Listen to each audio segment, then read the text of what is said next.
what are you doing here? I'm wearing South Dakota's Robo-Smaug. Oh, so you noticed, huh? Well, the truth is that he's busy filming The Hobbit, so I'm here to fill in for him. I'm Robo-Smaug's brother, Robo-Stan. Nice to meet you. Right, so do I have to chase you down with a motorcycle to mount you? Only if you want to, sailor. Let's just get this over with. Our mind-walking mage called rides his motorcycle into the air, rams it into the dragon's butthole to make the dragon go faster, and rams Goro using the dragon. But no, I was just a representation of Kalahustos and her loneliness. Blah. That's Goro. Me one. Oh, that's a good one. Yeah, I know it. Hold on, Kringle? Sinterklaas's beard, is that you? Indeed, standing before the mage-called wizard is Santa Claus. Yes, the real deal. He speaks English, so it checks out. Very nice to meet you again. I thought you died in Nam. What are you doing in this prick's mind? Old backwards over, Satan. I came back to teach you the meaning of September Christmas. What are you talking about? It's a false pagan holiday invented by corporations. So you already get it. Well, whatever. Here, take this. Santa Claus hands our mage-called wizard a small wrapped present. Oh, and tell old Scratch I said hey, would you? And that I'm ready for our duel at the end of all days, when Preface the Prefacer faces Enfast the Enfacer. Sure, I'll get right on that. Did you just give me a box with a ring in it? Don't worry, I forgive you for leaving me in Nam. And now, if you'll excuse me, I have a talking horse to voice. Santa Claus flies off by turning into glitter, as Santa Claus does, so MC Whistles ditches the whole mine scene. He happens to get back just in time to see Phoenix Wrong reform inside a surprisingly decent effect. Whoa, that was a lot faster than last time. Oh well, at least I'm immune to ice now. Thanks for that, brah. You know, I swear I used to need permission to do this whole reforming thing. Maybe it's a plot point they dropped? Oh man, I can't get it out of my head now. I'm gonna go ask. Bye. Phoenix Wrong jumps away between cuts, leaving MC Whistles with a disheveled Kawahusto. Oh, fuck me. Why can I suddenly not remember how to play as Goro in Mortal Kombat 64? Did you do this, you fucking mage? Ignoring the disheveled Kawahusto, MC Whistles opens his present from Santa. As it turns out, it was scabies. Oh, and also presents to replace the other presents for the orphan tamers, but mostly scabies. Holy shit, the material objects holding up my self-esteem are back. Well, I'll be a fucked asshole. It's a September Christmas miracle, which I guess means, for a mage called Wizard, you're okay. My mouth is completely swollen. Get out of my face, you low-born Mongol scum! And that's the not really an arc. But I am contractually obligated to check out at least one more episode, so let's make it the next one. Wizard 17, the 17th Hell. We begin with Genie being sick and causing sick by attempting comic relief, the extent of which is him being sick. Misty, can't you just waterbend to heal me? For the last time, Genie, my powers aren't based off any children's cartoon, including but not limited to Avatar, Captain Planet, Sailor Moon, Super Robot Monkey Team, Hyperforce Go, or Urotsuki Doji 3, Return of the Overfiend.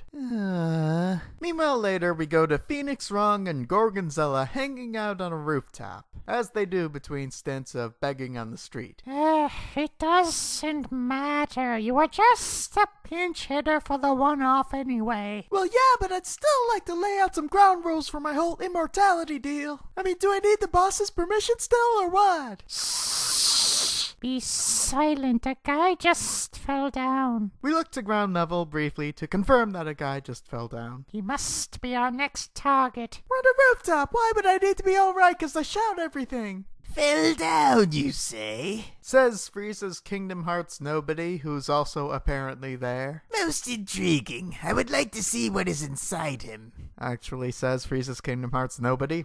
Boss, you're making it weird. This is why we don't usually bring you. Oh, come on, I want to be one of the gang. Nick, don't question the boss. I really want to see what's inside him, though. Could you show me, please? Fine. I'll go down there and start working the hair tentacles. There's no need for that, good madam. Says a fourth person who is hiding in one of the many hiding places on this rooftop. 'Cause I'll take care of this. Oh wow, it's Woody Allen! I have no idea who you're referring to, for I am the mysterious Scorpion Man. Scorpion? You have an ant's head. Well, yeah, but that's just meant to mislead my enemies. I can't believe it's the real Woody Allen. I loved you in Leaving Las Vegas. That wasn't...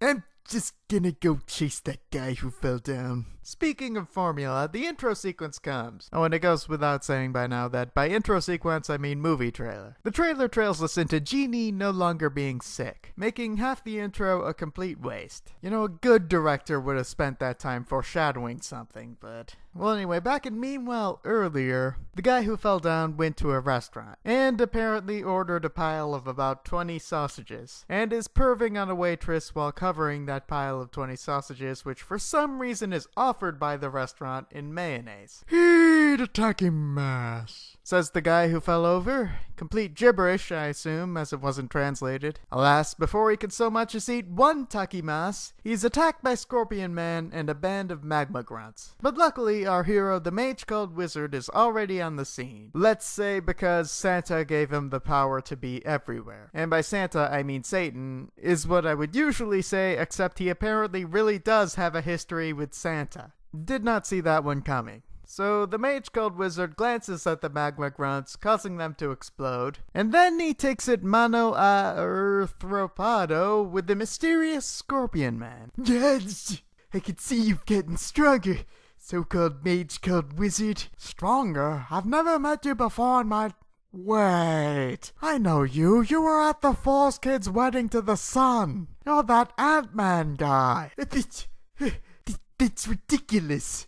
After all, I am so obviously a scorpion. I mean, why else would I have a scorpion tail? I mean, look, it shoots straight out of my butt like any other normal scorpions. Oops, I might have just shut you up with the literal last load of poison, but don't worry. I'm sure that you'll survive for a few days in horrible agony.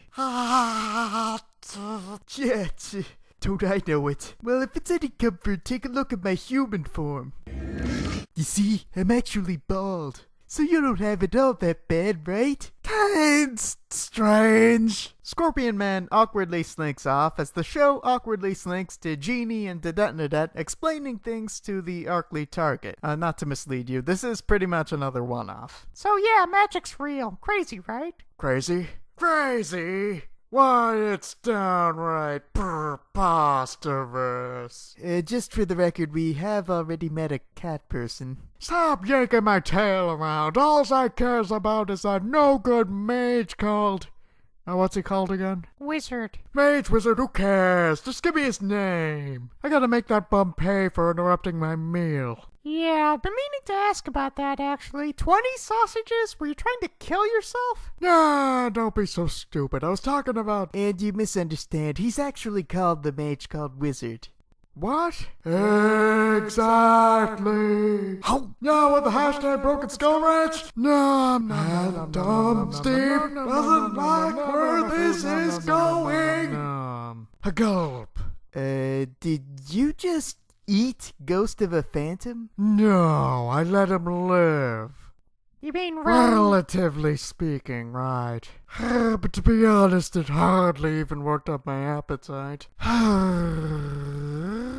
You wouldn't happen to know if you taste good, would you? Well, Master says... Nope, absolutely not. Let's get out of here, Genie. Genie and Dedetnadet scuttle off as to not get eaten, and while they're at it, they check up on our hero, the mage called Wizard. As it turns out, he's still poisoned. So for lack of alternatives, we go back to the Arkley target, whom you would think, as he has a proper voice, I would have a name for, and I do. But I have my reasons for holding out, all of which are about to disappear, as he encounters the human form of Scorpion Man. By which I mean the mysterious Scorpion Man. Hey you, the guy with the tail. You look like the sort of gentleman who'd be interested in having his fortune told. What are you talking about, fortune? I ain't rich. Yeah. No, what I mean is... I was just messing with you. You can go ahead and read my paw if you want. I was actually planning on using tarot cards. Oh jeez, really? I guess it's my fault for not asking. Well, you know what? So what if you are a shitty psychic? I'll let you tell my fortune anyway.